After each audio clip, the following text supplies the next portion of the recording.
What's up, everybody? Kip Ione, Teams of Men, founder, lead facilitator. Welcome to another episode of We Read It So You Can Act On It, where we dive deep into influential reports and research to find actionable insights for coaches, parents, and administrators of male athletes. Today, on this episode, we're unpacking the article, What Men Can Do on the 16 Days of Activism against men's violence against women. It was originally published by one of our absolute most recommended must follows for folks engaged in wanting to learn more about developing a positive masculinity, about ending gender violence, Professor Michael Flood. It was first published in late November of 2021 on xyonline.net, and then he reposted it on X under a tagline that really stood out to me, 47 Things Men Can Do.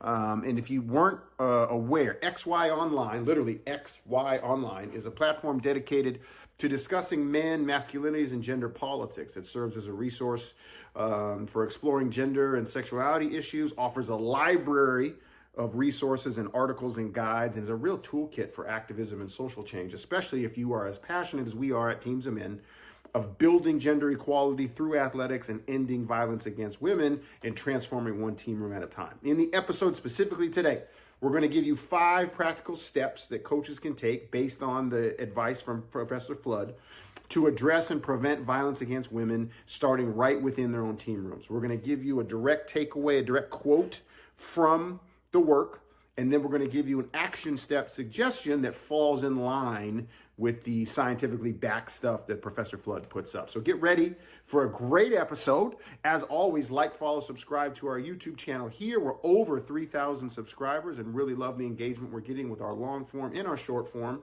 But welcome back to We Read It So You Can Act On It.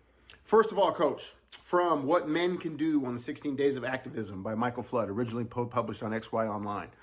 You can take responsibility for any violent behavior and attitudes and work on building respectful relationships with the women and girls in your life. And so in this case, in the context of our team rooms, in the context of the communities our players exist in.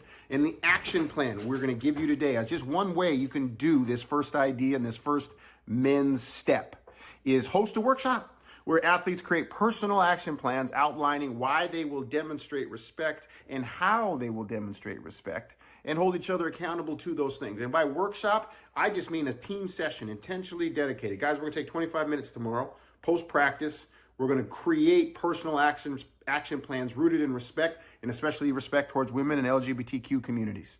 That's easy. That's a simple first step, and it's rooted in what the article discusses, that we need to educate our young men to own and take responsibility for violent attitudes and behaviors. Not because they themselves or you're saying you guys do this, but because we know and we embrace that while 9 out of 10 men will not become violent, 9 out of 10 men will ignore the person in their circle that's saying violent things, that's displaying violent attitudes, and we need to give our guys action steps to holding that person, calling them up. Number 2 idea from the We Read It So You Can Act On It article from Michael Flood.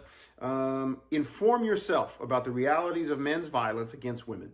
Learn from key organizations that focus on these issues and read introductory pieces on violence against women. And here's the action step, Coach. You distribute, and it says on our slide, distribute brochures and organize a guest lecture from a local domestic violence shelter or gender studies professor. We'll take a step further, Coach. Call us in. Call Teams of Men in. We will come do the work in person. We will do the work digitally and on Zoom to educate your guys. We call it bridges and platforms, to why this work is so vital, to the reality that they exist in. Not that they are perpetrating, but the reality of the world they exist in and the role they can play as male athletes, as influencers for better. That's what we do. That's what we specialize in. Now, if you don't want to call us in, okay. There are so many online advocacy groups that you can follow and just simply have a must-follow list that you give your guys, whether they're on Instagram, TikTok, YouTube, Snapchat, Twitter, X. You can give them, and we can help you create the list, a list of, hey, these 5 you need to follow, because sometimes in your scroll, somewhere, somehow down the line in your scroll, these people are going to come up. And that's going to help you digest and learn more about the realities of men's violence against women, gender inequality, and that will help your brain key into why it needs to pay attention. Third thing, Coach, we'll jump over here to our graphics. Speak up. Men can speak up, start a conversation with a friend about men's violence against women, challenge any violent, supportive comments or jokes you encounter. Okay, team action plan, role play, build scenarios. You can use ChatGPT and type in common teenage misogynistic jokes or comments, and it'll give you a list. And then you ask your guys, what would we do? What would our team do if this was said in our locker room? This was said on the bus to a game. This was said at the cafeteria when you're eating lunch. Kids want to be good. Kids want to live up to expectations and be better. Sometimes they don't have the toolkits or the skill sets, and that's our job as coaches to provide them with it. Similar to how we give them skill sets on the court or on the field of competition, they need us to give them skill sets to be better people. So role play scenarios where athletes practice how to intervene when they hear sexist jokes or witness disrespectful behavior. Because remember, they are taking a step in risk for themselves and their circles, socially and physically, if they call out these jokes. And you need to prep them for that. You need to warn them. That's going to require courage. You're going to be challenged. You're probably going to catch some verbal accusations from your teammates. You're probably going to catch some beef, and you're going to have to wear it because this is the right thing to do. Fourth of 5 direct quotes and then team action plans we're giving you today, and we read it so you can act on it. Ensure you are not coercing or pressuring your partners, your intimate partners, and practice and promote explicit verbal consent. Team action plan. Coaches, you got to seek out experts in the field of consent. You got to seek out experts in sexual health education, healthy relationship skills.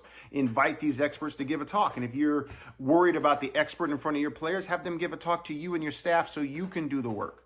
You need to get them to share resources, host a workshop. You go find information for your guys that ensures your athletes receive accurate and comprehensive information on the topic of consent.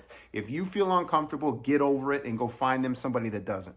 Also, what we do, we have an entire consent module that we can help you with your players. We can run ourselves or we can help you roll it out, but this is vital information for all their intimate partner relationships. Last of our 5 direct quotes and action plan steps for teams today on what men can do to help end gender-based violence. Boycott and resist sexist and violent supportive culture. Avoid media that normalizes or eroticizes violence against women. Reject the aggression and sexism so common in pornography. You have to work as a program to create a list of movies, shows, books, even video games that promote positive gender representation and equality, and then compare them to maybe the most popular in those fields. So if you got a video game you think does represent, show them one that doesn't. If you got a movie that does represent positive gender representation, equality, and healthy sexual relationships, then you got to compare it to the one that doesn't. You have to compare and contrast and show your guys and encourage discussions about media choices that they make. Because I'm not saying digesting a book or playing a video game is going to lead to actions, but it could lead to numbing of their sense of right and wrong, of their sense of appropriate or inappropriate. And that's a problem. We cannot let our young men numb themselves out of feeling this is a bad thing, I can change it.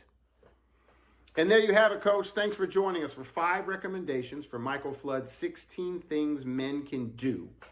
It originally was posted on XY Online in our We Read It So You Could Act On It series. And as always, like, follow, subscribe our YouTube channel for more content like this in our Journey and Reflection series, in our Humaniteam Report Digital Edition, all the ways Teams of Men exist to empower you, coaches of male athletes, to enlighten your guys to the potential of a reimagined manhood. Teams of Men.